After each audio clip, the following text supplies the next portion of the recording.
Ohio, Minasai, Konnichiwa. Bonjour tout le monde, accrochez vos ceintures.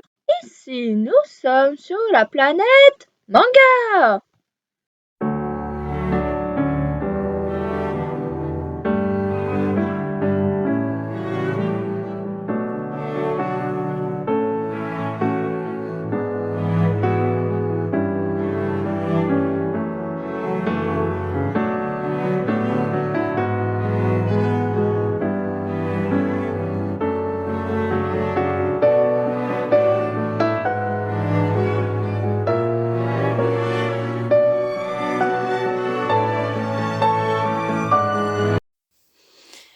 Alors, One Piece film Red. Et oui, enfin, je vais parler de One Piece sur cette chaîne. Donc, par contre, ne vous emballez pas, je ne vais pas parler du manga à proprement parler. Je vais ici parler que du film Red. Et oui, je suis quand même beaucoup en retard. Mais bon, j'étais en pause, etc. J'avais plein de trucs à faire, donc je ne pouvais pas encore parler de One Piece Red. Et là, c'est le moment d'en parler. Et un jour, oui, je vais parler de One Piece sur la chaîne, mais ça sera après que j'aurai terminé les vidéos de Sailor Moon. Donc, oui, ça va prendre un petit temps, mais ça sera de qualité, donc patientez encore un peu. Alors, One Piece film Red est le dernier film pour le moment de la saga One Piece. Le film a été réalisé par Goro Taniguchi, réalisateur du tout premier film One Piece nommé Defeat the Pirate Gonzack en 1998, soit un an avant le début de l'anime et seulement un an après le premier chapitre du manga. Et il est aussi le réalisateur de l'anime Kimban the White Lion, Planète, Révision, mais surtout c'est le réalisateur de l'anime Code Geass, ainsi que son tout dernier film Code Geass, le Lush of the Resurrection. Pour savoir ce que j'ai pensé de Code Geass, je vous renvoie à ma vidéo Code Geass que j'ai faite ce mois-ci. Le film est sorti cette année et fête les 25 ans de la série. A noter que le film est semi-canon, c'est-à-dire il est canon mais pas canon dans la chronologie. Je vous expliquerai tout un peu plus tard dans la vidéo.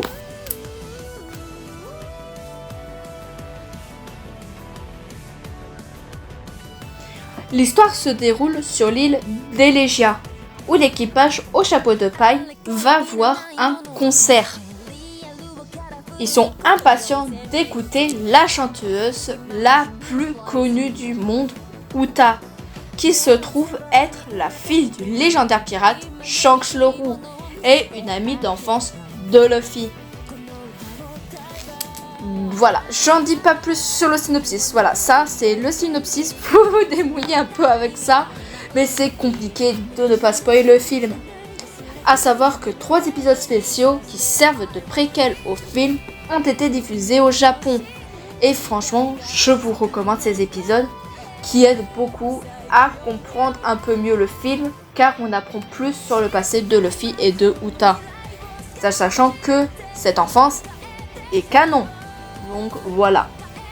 Liste à savoir aussi, alors c'est un peu compliqué parce qu'il y a beaucoup de films dans One Piece qui ne sont pas canons. Les seuls qu'on peut qualifier de canon sont les films réalisés par Oda, à savoir Strong World, Z, God, Stampede et du coup Red. Dans One Piece Stampede, l'histoire n'est pas réellement canon. L'équipage au chapeau de paille n'a pas rencontré Shiki le lion d'or. Mais l'histoire de Shiki par rapport à Impel Down, les Rocks, etc., Roger, Garp et tout, cette histoire-là, elle est canon dans la chronologie One Piece. Pareil pour le film Z. Le film Z n'est absolument pas canon, mais le personnage de Zephyr est canon. Quant au film Gold, il n'est pas canon du tout. C'est juste un gros défouloir pour un peu appréhender la suite de Dressrosa. Quant à Stampede, c'est un plus gros défouloir qui n'est absolument pas canon, mais l'histoire du méchant de Douglas Bullet est canon, l'histoire par rapport à Belette et Roger est canon. Et l'histoire de Roger qui dit on est arrivé trop tôt par rapport à Lovetale et l'Eternal Post est canon. Voilà. Donc je sais pas si vous avez le cerveau qui surchauffe ou quoi. Mais oui, ça c'est canon au niveau de l'histoire. Quant au film Red, le film Red n'est pas canon. Du genre où l'équipage n'est pas allé sur l'île. Voilà, n'est pas allé sur Elysia.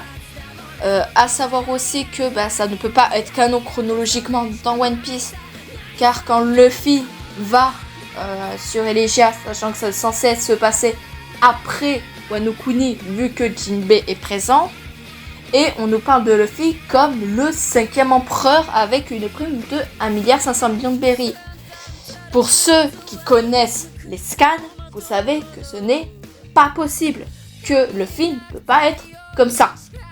Voilà, ça c'est un truc comme ça, c'est que Luffy ne peut plus être considéré comme 5e empereur après les événements de Wano Kuni. Et que la prime de Luffy n'est plus de 1,5 milliard de berries, elle est beaucoup plus haute. Donc, dans ces termes-là, le film n'est pas canon chronologiquement.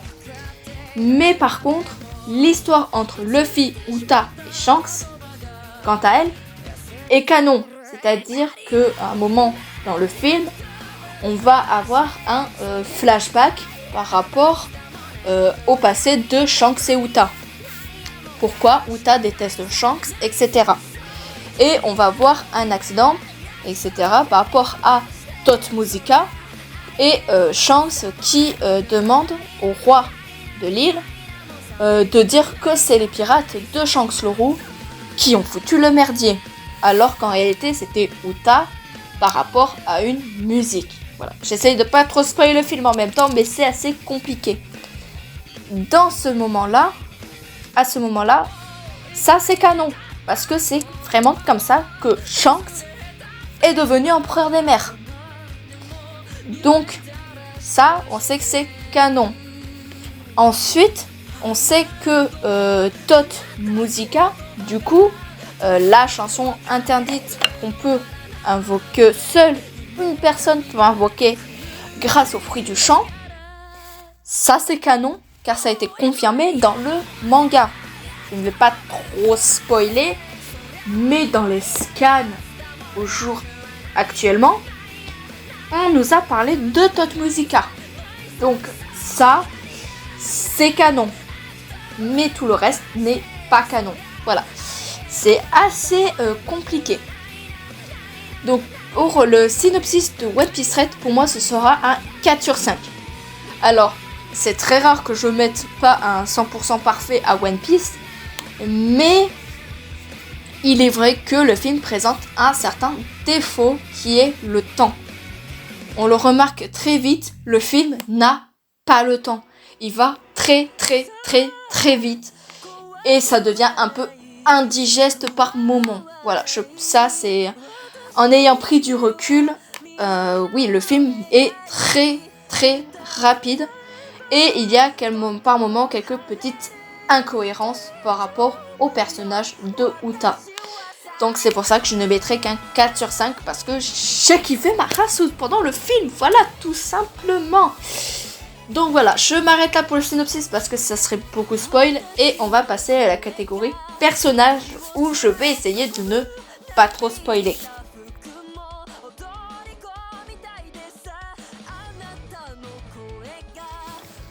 Alors, pour les personnages, je vais évidemment pas vous présenter qui est Luffy, vous présenter qui est Shanks, etc.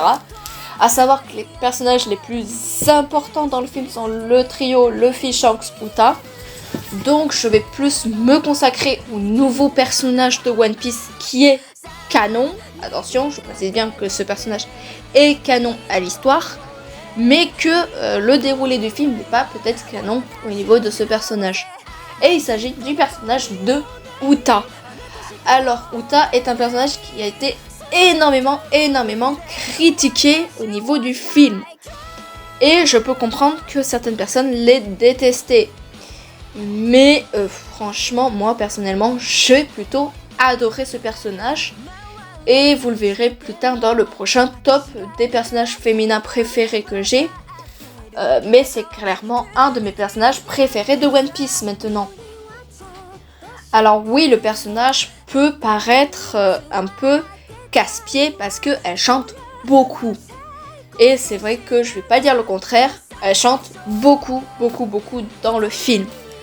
Mais il faut penser à un truc, c'est que Uta est une chanteuse. Son fruit du démon, c'est le fruit du chant. Donc, critiquer Uta parce qu'elle chante beaucoup, alors que c'est une chanteuse, je trouve ça un peu ironique. C'est comme si on disait à un youtubeur qui faisait trop de vidéos, ou dire à un humoriste qui fait trop de blagues. C'est un peu débile. C'est aussi dire je sais pas moi, un styliste, bah tu fais trop de vêtements. C'est un peu con quand même, quand on y pense. Personnellement, moi je vais plutôt apprécier le personnage d'Uta. Après, il est vrai qu'elle a été aussi beaucoup critiquée par rapport à sa psychologie. Alors, je vais essayer de ne pas trop spoil, mais au début du film, Uta nous dit qu'elle déteste les pirates. Elle a même une chanson nommée Blacklight, qui en français est à contre-jour, qui veut clairement dire qu'elle déteste les pirates. Et ça, c'est bien dit. Dans les paroles, je vais plus me référer aux paroles en VF pour que ce soit plus compréhensible, sachant que je trouve personnellement qu'elle a été quand même assez bien traduite et qui sont j'en ai marre, je vais tous les envoyer en l'air, après l'amour c'est la guerre, je ne suis plus triste du tout, j'envoie des coups partout, tout devient flou, et etc. Ça, c'est une musique qui nous prouve que elle a perdu complètement la tête et qu'elle en a marre des pirates, etc. Par rapport à ce qu'elle croit qui est que Shanks l'a trahi. Donc ça, par contre, ça a été un peu dit dès le début. Et les gens, ce qu'ils n'ont pas trop apprécié, c'est qu'à un moment, quand Luffy essaye de raisonner Uta en lui disant que Shanks n'aurait jamais fait ça, etc., Uta pète un plomb et dit « Oui, je le sais, j'en suis au courant. » Et c'est là qu'on apprend que Uta était au courant de tout et qu'elle savait. Et c'est pour ça que les gens ont pété un câble, c'est que du coup, elle a fait tout ça pour au final rien, vu qu'elle savait tout. Donc, pour certaines personnes, le personnage d'Uta est un peu débile, etc. Moi, personnellement, je ne suis pas tout à fait d'accord. Voilà. Il y a une chanson qui nous dit Lullaby, je sais plus quoi, qui nous explique un peu la folie de Uta. Et personnellement, je trouve que le personnage de Uta, il est un peu sous-coté. C'est-à-dire que oui, ça avait aucun sens ce qu'elle a fait, mais ça n'a pas vraiment aucun sens au sens propre du terme. Comment expliquer ça ? Uta a été adoptée par Shanks. Elle a vu par lui une figure paternelle, etc. Du jour au lendemain, Shanks l'abandonne sans lui dire au revoir, sans rien lui dire, pour qu'elle puisse avoir son rêve de chanteuse qui s'exauce, qu'elle ne soit pas un enfant pirate, etc. et qu'elle puisse vivre la vie qu'elle veut sans avoir des problèmes avec le gouvernement mondial, la marine, etc. Sachant que son pouvoir est extrêmement puissant.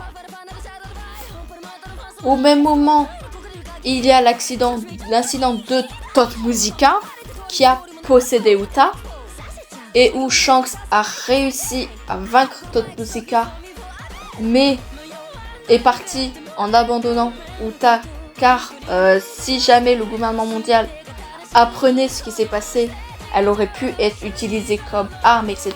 ou vouloir être tuée. Donc Shanks, voulant protéger sa fille, l'a abandonnée dans un sens pour la protéger. Uta, elle, n'était pas au courant, s'est juste réveillée, a vu l'île où elle était en cendres, a vu son père partir avec de l'or, etc., tout en rigolant, etc., en disant on les a pillés et tout ça, pour se faire passer pour les méchants. Donc, on se met vite fait. Moi personnellement, je me mets à la place de Uta. Je suis une petite fille, je vois mon père partir, me laisser là, partir avec l'or, il est en feu. Ben, bien sûr que je commence à le haïr, à le détester, etc. Alors que je ne sais pas vraiment la vérité. Des années plus tard, Uta trouve un escargot vidéo, etc. Commence à faire des vidéos, crée un peu genre chaîne YouTube, entre guillemets pour nous, et chante et tout ça, poste les vidéos par internet et tout, se fait connaître grâce à ses musiques, commence à avoir un succès, et un jour elle trouve un escargot vidéo qui lui montre ce qui s'est réellement passé quand elle était petite. Donc, à ce moment-là, on le voit que Uta a les yeux vides et est en sueur. Et ça, c'est une trace de perte de contrôle au début. Et on le voit plus tard qu'elle devient folle. On la voit rigoler dans le film de manière complètement folle. Parce qu'elle a tout simplement perdu la tête. Et le seul moment où elle récupère un peu sa notion, c'est quand elle dit à Luffy « Aide-moi ». Elle le dit à un moment, c'est pas très visible exactement, mais elle le dit bien « Aide-moi, sauve-moi ». Elle le dit clairement. Et c'est là qu'on voit que c'est une perte de contrôle total. Et on le voit avec une des dernières chansons quand elle est mauvaise, entre guillemets. Et les paroles en français veulent dire quelque chose, mais en japonais, il n'a pas vraiment de sens. C'est vraiment une totale perte d'esprit de la part de Uta qui devient totalement folle et qui perd le contrôle jusqu'à invoquer la Tot Musica une nouvelle fois. Donc, oui, le personnage de Uta peut être considéré comme détestable parce que si on ne comprend pas sa psychologie. Moi, personnellement, j'ai interprété le personnage de cette manière-là. Un personnage qui, de base, est joyeux et tout, croit que son père est devenu mauvais, apprend ce qui s'est passé et s'en veut tellement d'avoir perdu confiance en son père qu'elle en est un peu devenue folle. Donc c'est un peu compréhensif, je trouve.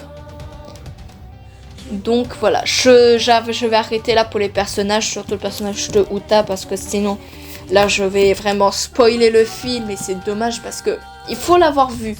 Moi le conseil que je vous donne, c'est avant de détester le personnage parce que on vous a dit telle et telle chose, allez voir le film et ensuite faites-vous votre propre avis sur le personnage. Mais personnellement, moi le personnage d'Uta, je l'ai kiffé de ouf. Et je peux comprendre qu'il y en a qui les détesté. Mais il faut prendre du recul et essayer de le comprendre. Après, si la personne qui déteste le personnage a 10 ans, c'est un peu normal. Il faut avoir aussi la maturité.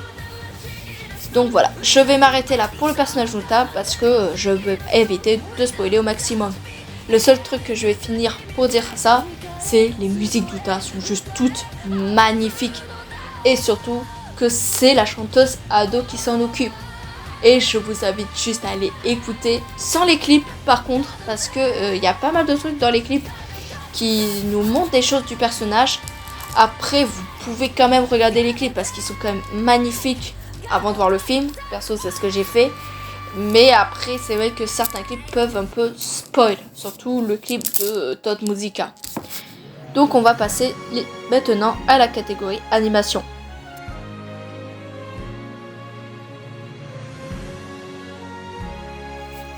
Alors pour l'animation du film, alors personnellement moi je l'ai kiffé de oufissime, surtout les moments de concert de Uta, c'était juste magnifique, la lumière pétait les yeux, c'était trop beau. Après oui effectivement l'animation au niveau du monde du monde réel, du monde des rêves et compagnie, sans trop spoil bien entendu. A été critiqué au niveau du combat final contre le gros méchant. Mais personnellement, je trouve ça logique que ce soit un truc un peu brumeux, un peu coloré et tout. Parce qu'on est dans le monde du rêve. Donc c'est logique que c'est cet aspect-là, cette couleur-là. On n'est pas dans un autre monde, on est dans une autre dimension entre guillemets. On est à la frontière entre le rêve et le monde réel. Donc oui, ça me paraît totalement logique et pertinent que c'est une couleur un peu bizarre et tout. Donc je peux comprendre que c'est beaucoup critiqué, mais je peux comprendre que artistiquement parlant, c'est un peu logique. Après, bien entendu, c'est juste mon avis personnel.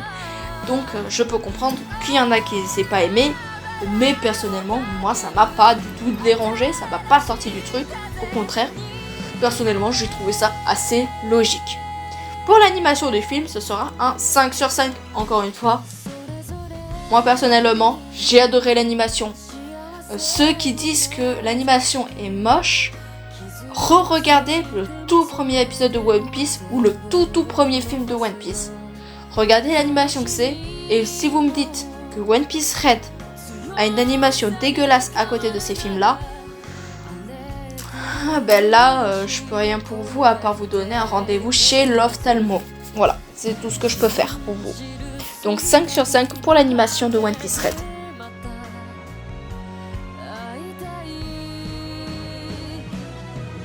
Alors, en conclusion, qu'est-ce que j'ai pensé de One Piece Red?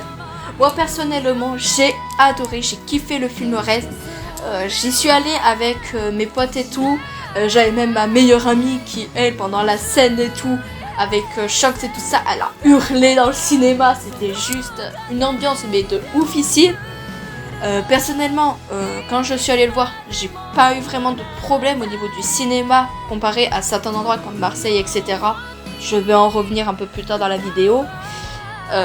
Mais j'ai pas eu trop de problèmes parce que tout simplement on a eu des contrôles, on a eu de la sécurité au sein du cinéma, etc. Dans la séance, on avait quelqu'un qui passait vérifier que tout allait bien. Et je trouve ça génial que là où je suis allée, c'est fait ça. Moi personnellement, j'y suis allée le voir à Bordeaux et franchement, j'ai eu zéro problème, etc. C'était ultra bien. On n'a pas eu de soucis, etc. Et franchement, c'est plutôt pas mal comparé à d'autres endroits où c'était un peu le bazar. Alors, en France, il faut savoir que le film Red a été diffusé en avant-première uniquement en VostFR les 6 et 7 août 2022 à l'occasion de la sortie du film au Japon. C'est d'ailleurs vers ces moments-là que j'y suis allée personnellement. Lors de certaines projections, voilà, des débordements ont été relevés par les médias et surtout notamment à Marseille. Et là je vais m'arrêter un peu sur ça. C'était que à Marseille c'était vraiment le gros bordel. Du genre lors de la scène finale, qui était juste, moi personnellement je l'ai kiffé de ouf. Là où j'étais à Bordeaux, où nous on a juste crié comme des malades mentales parce qu'on a trouvé génial, on a hurlé de joie et tout. Mais malheureusement, c'était pas le cas partout en France. Par exemple, du coup, comme je l'ai dit précédemment, à Marseille, eh bien lors de la scène finale, certains spectateurs se sont déshabillés. Ils ont jeté du popcorn à travers l'écran de cinéma. Ils ont jeté aussi sur la scène, ils ont couru devant l'écran, etc., etc. C'était un peu du gros bordel. D'ailleurs, ça a été beaucoup tourné sur TikTok et tout. Je vais vous mettre un petit extrait là maintenant.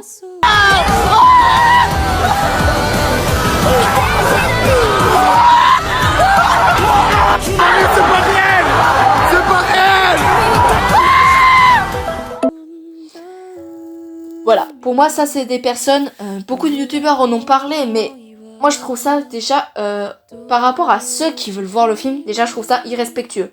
Si t'aimes pas le film, tu te casses de la séance, mais tu vas pas faire chier ton monde. Et je soupçonne qu'à Marseille, ils avaient pas bu de l'eau avant, parce que pour courir comme ça, faut plus que de l'eau. Je sais pas ce qu'ils ont pris avant, mais je sais que déjà à Marseille, bon, je vais pas rentrer non plus dans des débats en dehors, mais la drogue et compagnie, je sais de quoi je parle, dans ma ville c'est un peu pareil, donc voilà. Et aussi on a eu un truc à Mérignac, donc vraiment pas loin de là où nous on était. C'était que la projection du film a été stoppée. Mais carrément, ils ont dû stopper la diffusion du film car des spectateurs ont déclenché des alarmes incendie. Ah oui, mais quand je vous dis qu'il y a des gens qui sont cons, mais c'est vraiment, il y en a qui sont vraiment cons. la direction du cinéma a dû rembourser l'intégralité du public, y compris ceux qui sont venus pour d'autres films, tellement que du coup ils ont, en voulant stopper le film Red, ils ont quand même embêté tous ceux qui allaient voir d'autres films en famille. C'est quand même juste énorme. Et dans une interview au journal Le Parisien, la direction du Grand Rex, connu pour ses avant-premières chahutées, dit assumer les scènes d'euphorie. Dans les colonnes du Figaro, la direction de Pathé Film, distributeur du film, estime que ces incartades sont à relativiser. Donc c'est quand même, moi je trouve, insultant en fait envers l'auteur. Il faut savoir quand même que Oda, en plus de dormir que 3 à 4 heures par nuit, se démène comme un forcené pour fournir quand même un chapitre par semaine. Il ne prend pas beaucoup de pauses. En plus de ça, il va sur le terrain pour le film, pour la série live action Netflix. En même temps, en parallèle, il nous a fourni des jeux vidéo One Piece. Je pense à One Piece Odyssey. Je pense aussi au prochain qu'il va y avoir par rapport à la Basta. Il faut savoir que Oda est quand même derrière. Et en plus de ça, il veut nous offrir un film pour l'anniversaire de One Piece. Le mec ne s'arrête jamais. Et nous, comme des gros connards, je suis désolée de le dire, on a quand même foutu... Les gens ont foutu quand même un gros bordel. Et ça, c'est limite insultant envers l'auteur qui se démène pour ça et envers les gens qui, eux, sont juste venus kiffer leur vie. C'est tout. Donc voilà, ça c'est vraiment des gens qui ça m'insupporte. A savoir qu'en France, le site Allociné donne une moyenne de 3 sur 5 après avoir recensé 15 titres de presse. Donc bon, c'est pas vraiment beaucoup, c'est pas le plus bas franchement, mais c'est quand même assez bas. Et dans son ensemble, la presse française est plutôt satisfaite du nouveau long métrage de la franchise Au chapeau de paille. Donc les médias ont plutôt aimé le film. Il y a juste quelques intellos, comme j'aime bien dire sans être méchante, qui ont foutu un gros bordel. Pour la critique de France Info Culture, je vais vous dire ce qu'a dit France Info Culture. Sans emporter de réelles nouveautés par rapport au précédent film, ce nouvel opus ne manque toutefois pas d'énergie et offre quelques belles scènes musicales. De son côté, le site IGN France a conclu « De bonnes idées pour le nouveau film One Piece, mais une histoire un brin artificielle et mal rythmée pour mettre Shanks sous les projecteurs. Pour les amateurs de J-Music, plus que des combats. » Et ça, je ne peux pas leur mettre un peu tort. C'est vrai qu'il y a beaucoup plus de musique que de combats, mais c'était prévu comme ça, que ça allait pas être un Stampede. Donc franchement, voilà, ça c'était les avis. Et on a aussi eu la critique du Journal Geek, qui s'est montré un peu très déçu quant à la nouvelle adaptation de la franchise, notamment pour la partie musicale, et a conclu « One Piece Film Red n'est pas le plus réussi des incursions du manga sur grand écran parce qu'elle est peut-être celui qui prend le plus de risques. En cherchant à appuyer sa différence aussi bien dans son animation que dans sa volonté malhabile de remplacer des personnages au centre du récit, il marque une étape dans la vie de Luffy que chacune appréciera en fonction de sa propre relation avec l'œuvre d'Eiichiro Oda. Sauf pour la musique, plus jamais ça. Ça a été un peu violent. Moi perso, j'ai adoré le film et le personnage de Uta est devenu l'un de mes personnages féminins préférés, manga et animé confondus. Mais je peux comprendre pourquoi les gens n'ont pas aimé, surtout s'ils n'ont pas compris le personnage et s'ils ne sont pas fans de musique, car il y a beaucoup de musique. Mais comme je l'ai dit, dire à une chanteuse de ne pas chanter, c'est demander à un youtubeur de ne pas faire de vidéo. C'est un peu débile. Et ou de demander à un humoriste d'arrêter les blagues. C'est incompréhensible de dire ça. Mais moi, personnellement, j'ai vraiment adoré le film. Après, je peux comprendre que ça ne plaise pas à tout le monde. Voilà. Mais bon, c'est l'avis de chacun et il faut arrêter de faire les cons comme ça. Surtout par rapport à ce qui s'est passé à Mérignac et Marseille. C'est un peu un énorme foutage de gueule envers l'auteur et c'est un énorme manque de respect aussi envers l'auteur et ceux qui ont fait le film et ceux qui sont venus voir pour kiffer leur vie.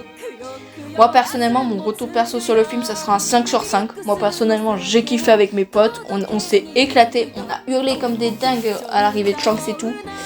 Il y a eu pas mal de trucs qui n'étaient pas prévus normalement et qui y sont arrivés et on était nous comme des dingues et tout. Après, je peux comprendre pourquoi ça a été critiqué. Parce que, oui, dans le film, on a quelque chose au niveau de Luffy. Qui, je comprends pourquoi les gens ont gueulé. Parce que, techniquement parlant, ça n'avait rien à foutre là. À part faire plaisir aux fans. Mais c'est vrai que ça a spoilé énormément de gens par rapport à la nouvelle forme de Luffy. Je peux le comprendre. Mais... pour moi, personnellement, je trouvais ça logique que cette forme y soit. Mais je vais pas le dire pourquoi, parce que ça serait extrêmement spoil, surtout qu'actuellement en animé, on l'a pas vraiment encore. Mais on va dire que cette forme de Luffy, elle est là parce qu'il s'est passé tel événement. Bon, tant pis, je vais mettre une parenthèse spoil et je vais vous expliquer. Attention, zone spoil. Dans le manga, l'arc Onigashima, Kaido a one-shot Luffy. Voilà, Kaido a one-shot Luffy, Luffy tombe à la mer, etc. Et du coup, il va revenir au combat et il va se refaire one-shot. À ce moment-là, quand Luffy se fait one-shot, Momonosuke, Zoro, Sanji et Usopp, et même Big Mom, nous disent on ne ressent plus l'aura de Luffy. Ça, c'est dit, clair et net. Tous ceux qui possèdent un énorme acquis de l'observation disent ne plus sentir l'aura ou l'énergie de Luffy. Et Momonosuke dit clairement « je n'entends plus la voix de Luffy ». À savoir que Momonosuke, comme Luffy, peut entendre la voix de toute chose. Donc, à ce moment-là, si on n'est pas teubé, on comprend facilement ce qui s'est passé. Que Luffy est mort. Voilà. Que Luffy est mort dans le manga. Juste après, on voit Luffy avec des bruits de tambour. C'est là que son cœur se remet à battre et que Luffy arrive à activer le Gear 5 et devient Nika Joy Boy. Voilà. Ça, c'est vu dans le manga et tout. Je vais pas trop revenir dessus si vous avez lu les scans. Mais dans le film Red, à un moment, Luffy, il va voir Uta. Uta perd la tête, etc. Il y a Toad Musica derrière, etc. Elle est en train de chanter Toad Musica. Et une vague emporte Luffy. Luffy tombe par terre, les yeux vides, comme le combat face à Kaido. Chopper est en panique. On voit Chopper en pleurs, etc. Et Chopper, médecin quand même, Chopper est médecin. Et à un moment dans le film, il dit « Je ne sens plus le cœur de Luffy. Je n'entends pas le pouls de Luffy. » Et on sent que Zoro et Sanji, ils sont pas bien. Avec Usopp, ils sont pas bien. Donc, à ce moment-là, dans le film Red, on a la mort de Luffy. Qui n'est pas dite vraiment, mais si on n'est pas bête, on le comprend facilement. On comprend que Luffy, à ce moment-là, se fait tuer par Toad Musica et Uta en est consciente et elle perd 2 fois plus les pédales. Mais il faut penser que Luffy est mort dans le monde du rêve. Il n'est pas mort dans le monde réel. Donc, il est mort sans être mort. Je ne sais pas si vous arrivez à me suivre. Et à ce moment-là, quand Chopper est quand même pas bien, il sait que Luffy est mort, Luffy se redresse aussitôt en disant « Je vais lui péter la gueule ». Luffy, il y a 2 secondes, ne voulait pas affronter Uta. Mais 2 secondes après, dit je vais lui péter la gueule. Est-ce que vous sentez quand même le truc qui change à ce moment-là? À ce moment-là, ce n'est plus Luffy qui parle, mais c'est Joy Boy qui parle. Et c'est pour ça qu'on a le Gear 5 dans le film, car Luffy est mort dans le monde du rêve. Et c'est pour ça qu'à la fin du film, on voit une scène où Luffy est assis et on a Uta avec lui. Et on les voit discuter et tout ça. Et Luffy se réveille que bien plus tard. Mais on les voit quand même discuter pas mal. Et on les voit toujours ensemble dans le monde du rêve. Alors que Luffy est censé être réveillé dans le monde réel. Donc, et on sait que à la fin du film, Uta est morte sur le navire de Shanks. Car elle avait pris ces champignons qui étaient un peu une drogue, etc. Et qu'en surdosage et ne pas dormir peut provoquer la mort de la personne. Donc moi personnellement, c'est ma théorie, c'est que Luffy est mort dans le monde du rêve, tout comme Uta. Et c'est pour ça qu'on a Luffy et Uta dans le monde du rêve qui sont morts. Et on a dans le monde réel, Luffy vivant, mais Uta qui est aussi morte dans le monde réel. Mais qui peut continuer à subsister dans le monde du rêve grâce à son pouvoir. Elle aurait pu s'enfermer dans son monde du rêve et ensuite le pouvoir, voilà. Après bien sûr ça peut être totalement démonté car un utilisateur de fruits du démon, quand il meurt, son fruit est désactivé. Mais voilà, on ne connaît pas réellement les pouvoirs et les propriétés du fruit du champ. On a vu qu'il était extrêmement puissant, c'est tout. Donc voilà, ça c'est juste ma théorie. Vous pouvez la critiquer si vous voulez, mais sans insultes, etc. Bien entendu, avec le respect dans les commentaires. Alors, pour conclure, moi personnellement, j'ai kiffé One Piece Red, voilà, je vais pas le dire. Le retour perso, c'est 5 sur 5, et la note finale, c'est un 20 sur 20. Moi, j'ai adoré One Piece Red, et bien entendu, je peux comprendre qu'il n'ait pas fait l'unanimité. Mais si vous vous dites que One Piece Red est le pire film One Piece, je vous envoie regarder le film 11, si je dis pas de bêtises, qui s'appelle Mugiwara Chase. Et vous allez voir que c'est pas du tout le pire film One Piece du tout.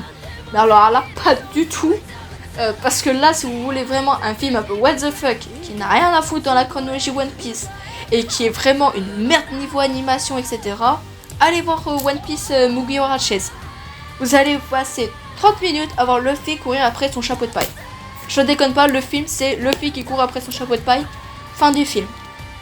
Voilà. Moi sur ce, je vous dis à la prochaine pour de nouvelles vidéos. C'était Coléa de la planète manga. Allez, Jana!